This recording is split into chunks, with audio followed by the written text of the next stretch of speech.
Why could you not tune the Angel Maker good enough to get beside old Phil here?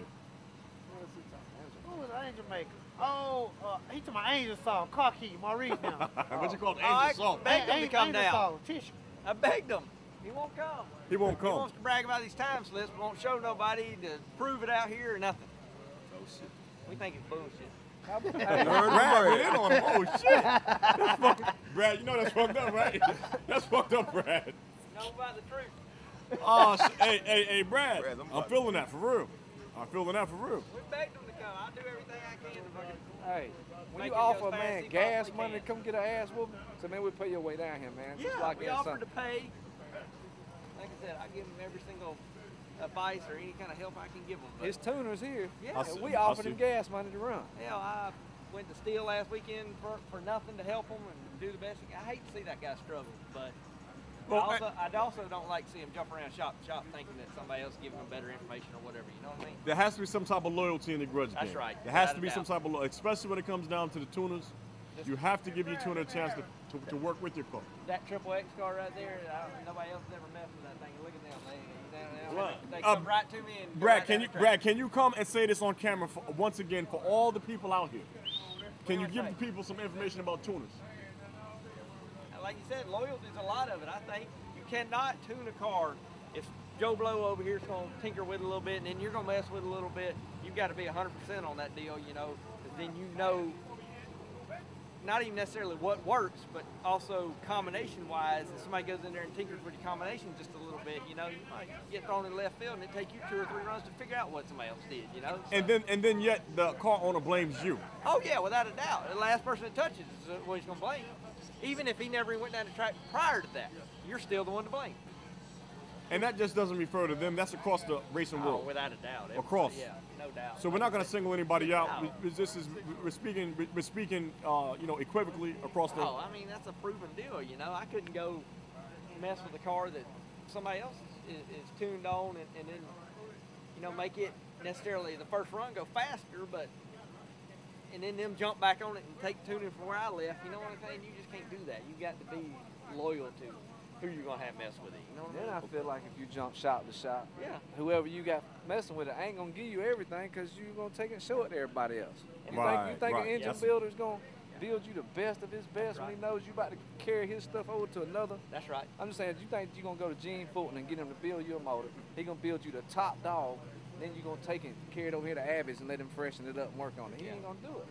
You got to come to him 3 or 4 times and spend money and show that you Serious about it. and that you're loyal to him. I can take, like Philip does a little bit, something that runs good, and him say, you know, I got a little trouble here, or it looks like, you know, can you help me with this little area right here, you know, and I can kind of give you some advice and sometimes go faster that way, you know, definitely not go slower, but sometimes improve a little bit in some areas, but you can't take something that, you almost have to work together, you know what I'm saying? Like if you got 2 guys that are going to tune on the car, they need to be kind of in sync with being able to say, well, I tried this a little bit, but it didn't work, you know, or whatever the case is, you know what I mean? Not two Yeah, I totally don't think that different everybody, teams. right, exactly. That's not on the same team. I don't Right, like not him, on he the same don't like team, yeah. me, you know.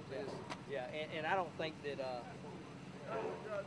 You know what? Well, Brad, first of all, I want to congratulate you because you're at the top of your game right now. thank you. How does it feel to have those accolades? It's good. It's good. It's you know, it's probably more stressful than being somebody that's nobody. I promise you that. You know what I'm saying? Because you got to keep producing. That's right. Exactly. You got to constantly, and you got to stay on top of that deal, and you got to improve constantly. You know what I mean? Gunn, if we wouldn't have heard a damn Mini Cooper today, we're going to give DJ his race back with a We let Mini somebody Cooper. borrow our damn driver to get back home, and now he didn't blow it up. First time he drove it. Hey, Brad. Appreciate it, Brad. Thank Yeah, Me it's too. not too big, man. He big. What kind of dog? That's a wolf? What the fuck is you. that? He's a Malamute. Alaskan Malamute. A wolf. Yeah. Yeah, pretty much. yeah, pretty much. Yeah, pretty much. Brad, let me ask you a question. If for amateur, intermediate, and seasoned grudge racers, what's the best advice you can offer them? Get yourself a good tuner. Get Get, yourself- get somebody that knows a race car that can get one up and down a racetrack. You know what I'm saying? Okay. Obviously, you got to have as much power as you could possibly get, you know. So usually you won't have the same guy that does the motor as doing the tuning, you know. That just usually don't work out good because I think they have different mentality, you know what I mean? So I think you need somebody that's really good with just power management, you know, knowing where to apply power and maybe even how to apply power, and watch your car and see what it'll tell you. It'll give you all the feedback you need to know, you know. Most of the time you ain't got to have a race back for some of that stuff. Nice to have drive test, but Now, how important is your chassis? Man? Chassis man or chassis? It's Your chassis. Both combination. Because if you don't have a good chassis man, how can you have a good chassis? It's very important. It's when you get to some of these tracks that are really good, the better chassis typically runs faster. When you get on kind of a so-so track, then you don't need as much chassis because you kind of want it to flex and kind of, you know, that type of deal. But there again, you know, most of these grudge racers now got freaking 2,000 plus horsepower motors, you know, so you better have a chassis for that. Okay. You know what I'm saying? Well, But here's the deal: when you got kind of a bad chassis or a weak chassis, you might go right, you might go left, you can't make consistent runs, you know. So that's a lot of times where you get a good chassis because you can make consistent straight runs, you know. Or you make a small change on the chassis and it goes out there and reflects it, you know. Versus you make changes on junk, it typically doesn't show up. Okay. Okay, Brad? I want to ask you a question that's important. I'm on the grudge side of race. I'm truly on the grudge side of racing. I know you do both. You're a class racer, and you will show up at grudge races. How do you feel about grudge racing, and how did you get into grudge racing? Does it excite you? Does it move you as much as class racing? Yeah, the grudge racing part, I like it quite a bit because all the talking that leads up to it. You know what I'm saying?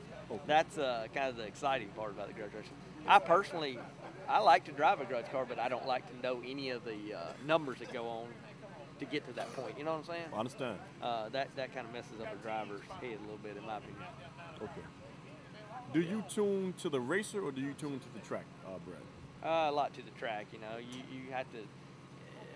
As far as a driver or a racer deal, you know, you got to give that driver 100% confidence. So you can't be telling them, oh, you might not go down the track, or it might spin the tires this time, or whatever. You can't be telling them that because that messes up a racer's head big time. You can't do that because then they won't cut a good light. And, you know, there's just tons of variables there. When you've got to give that racer 100% confidence, no doubt. You got to tell him it's going down the track, it's going to go this number or whatever, and you know. Okay, Brad. Let me ask you another question because I'm sure that when a lot of people, you know, this is in my experience right here.